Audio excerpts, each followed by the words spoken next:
Hi guys, hope you're all doing well. I have a new tip for you and I'm going to show you. Let me just zoom out a little bit. No matter how much you try telling them you don't want these bags, these are the bags that come in with the flyers. Even if I leave the bag hanging, they always seem to give me bags with flyers. So I pretty much gave up and we end up using the bags anyhow. So what we do is we use the bags either to store food in the fridge. If I have leftover meal, I put it in a bowl and then I slip a bag over it. For instance, right now I'm making sauerkraut thanks to my husband who sliced it nice and thin. I just threw everything in a bag with some salt, and what I do is I massage it down, which makes my life a little easier. Otherwise, if it's in a bowl, the salt pretty much eats my hands. So by putting it in this bag, I'm able to massage it a lot faster, and then I could just simply take this and put it in a jar. I'll show you.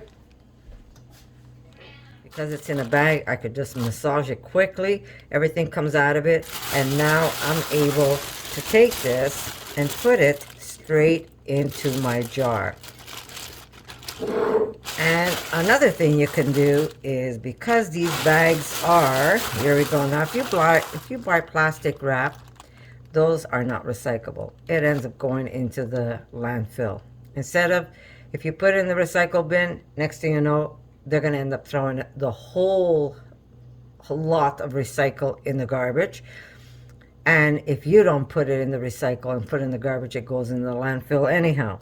But because these are already made by recycled plastic, they are also recyclable. So once I'm done with this, instead of doing what I would normally do with plastic wrap, I take this and I put it in the recycle bin. Whatever paper or flyers that come in, we either use it up north to start fires, or I use it if I'm cooking or cutting up vegetables, and then they get either recycled or compost. So there's many things you could do with these flyer bags.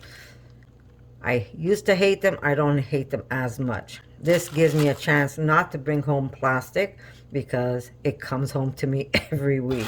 I always get, and because I have I don't have two front doors, but I have a front door and a side door, I get double the amount all the time.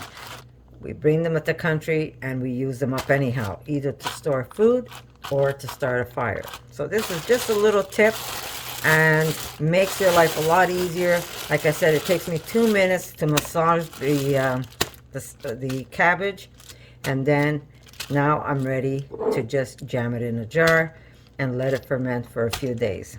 I don't let it ferment too much because my daughter likes it more fresh tasting.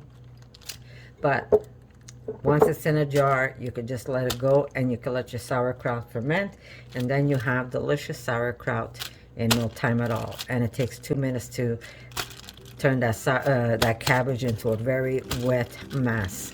So there it is, just a little tip for you. And I'm going to say I love you guys, and I'm going to see you in my next video. For more videos like this, make sure to subscribe to Connie's RAWsome Kitchen, give it a thumbs up, and share it with your friends.